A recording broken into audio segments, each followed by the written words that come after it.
If you find yourself weary of the weight of this life, then just give me the word.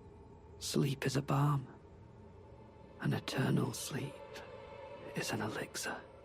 I'm feeling rather lost, haunted by memories of St. Trina, her visage, her scent, the lure of velvety sleep. Oh, St. Trina, what velvety ambrosia is this? Your poison and the sweet sleep that follows. Oh, please, let me hear your voice.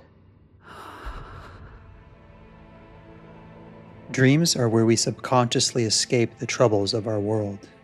In Drang Lake and the lands between, dreams aren't just a temporary relief, but a completely different reality altogether, providing protection. In Drang Lake, dreams are represented through the deity known as Quella, as detailed in a handful of item descriptions and decorative stone reliefs. In the lands between, the sweet slumber is manifested through the god Saint Trina, the severed half of Quella the Kind. While not the same beings, there is similar influence and presentation between Quella in Dark Souls 2 and Trina in Elden Ring, further establishing the ongoing link between these two titles in FromSoft Souls. Quella in many ways could have been the starting point of Trina's development and design, the dream that became more of a reality.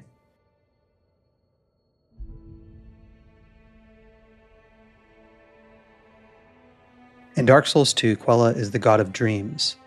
The fables surrounding Quella tell of a giant tree according to the shield's description associated with him. According to the Grand Tree Spirit Shield's description, it reads, "Once there was a boy who was easily frightened until the talking tree of the dream world transformed itself into a shield to protect him. What remains unclear is if in the fable Quella is the tree or the frightened boy. In the spirit of the themes of protection, the Blue Sentinels are associated with Quella, bearing his artifacts and arms.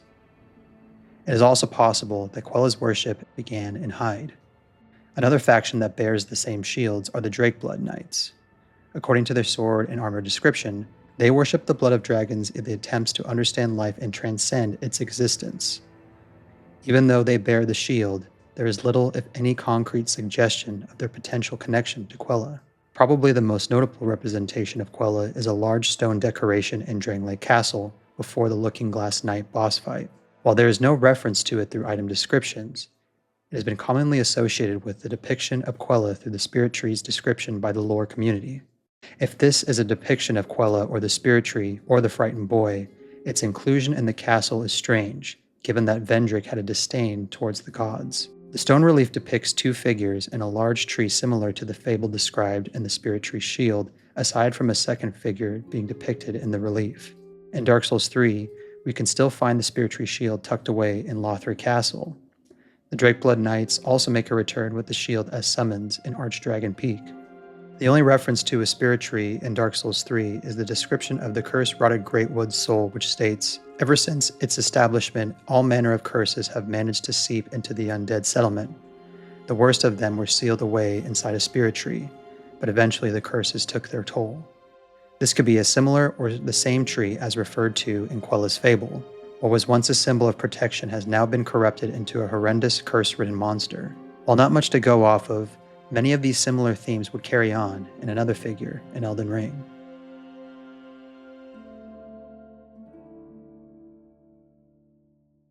Trina is the demigod associated with dreams and is also the other half of Quella the Kind. Like many demigods and the Empyrean children, two separate entities are contained within one body.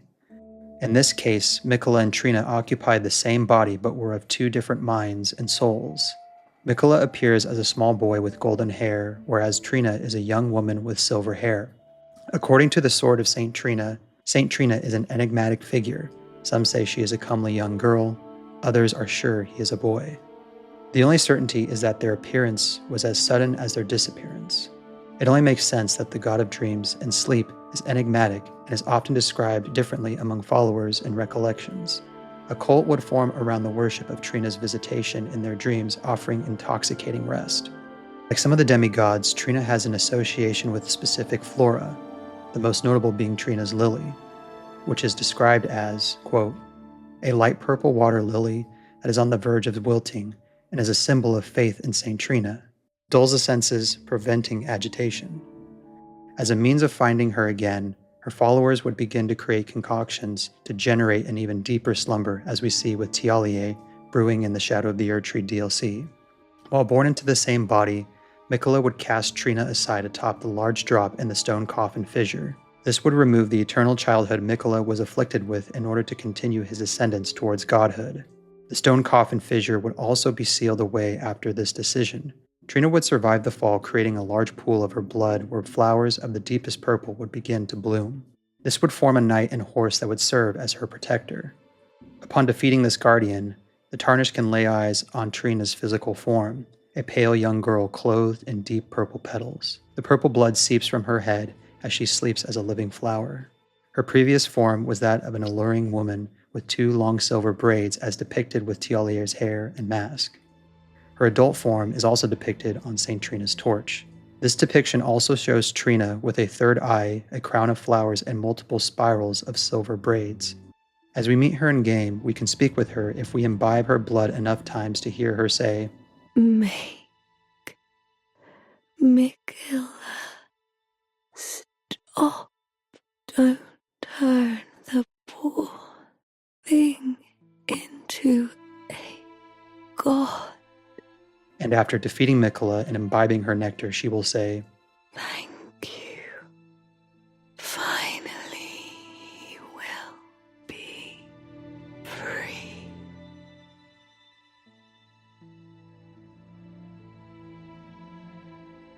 While there are no concrete connections between these two through item descriptions, most of their common themes and motifs come through their depiction and visual appearance in both games.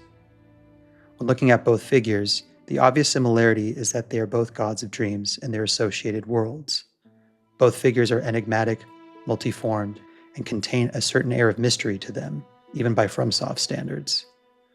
This is all very fitting given that both figures only appear in dreams or can be communicated with through sleep. Looking back at the stone relief commonly associated with Quella, the spirit tree there is similar to the formation of Trina. When she falls, she doesn't just become injured, but grows into a tree/plant humanoid hybrid. When looking at both figures, trees and plants are associated with dreams, the figures themselves, and the means of acquiring deeper dreams or sleep through alchemy and potion making. On the same note, alchemy is commonly depicted and represented in the dualistic nature of the gods of Elden Ring and their gender expression. Alchemy historically references the fusing of genders and forms as a means of transformation. We see that represented through the connection of Trina and Miquella, but also the 2 figures within the stone relief in Drangleic Castle. Here we see a giant tree with 2 figures not too unlike the tension between Trina and Miquella and their relationship to godhood, and by association, the Erdtree or Halig tree. The Halig tree and the Tree of Protection could be seen as similar symbols granting refuge for the frightened or the outcasts. Trina could also be seen as an evolution and expansion of a small idea found within the many tales that make up Dark Souls 2's storytelling. A small dream god referenced in DS2 becomes the second half of the most powerful demigod in the Lands Between. While it is not entirely known if Quella was the direct inspiration for Trina, it's hard to ignore their association with both dreams, trees, frightened boys, and protection. Miquella could be seen similar to the frightened boy from Quella's fable, with Trina being the protection that he would cast aside. We even see Miquella transform from a young boy as shown in the promo images and the DLC trailer to a young man in his boss fight cutscene. Perhaps Trina was the suppressant needed to keep Miquella at bay, similar to Godfrey, Siraj, and Melania's use of Miquella's needle, and Mesmer with the abyssal serpent. Trina could have protected Miquella not too unlike Quella's protection of the frightened boy. To reinforce this, she even pleads with the Tarnished that godhood would be a prison for Miquella and killing him would grant him forgiveness. Dreams and sleep not only provide escape but also protection, as we see from both of these figures. The nectar of slumber is not dangerous, but a velvety comfort given to a select few seeking salvage from the dangers of these worlds. In a purple lake or under a giant tree, sleep welcomes the weary. Thanks for watching. If you would like to share any potential theories or connections between Quella and Trina, feel free to post them in the comments below. I'd love to hear your thoughts. If you like my thoughts on FromSoft Souls games and other video game titles from time to time, feel free to subscribe if you are new here, as well as give this video a like if you got something out of it. Thank you for watching, and I hope you one day hear the voice of Saint Trina in your dreams. Take care.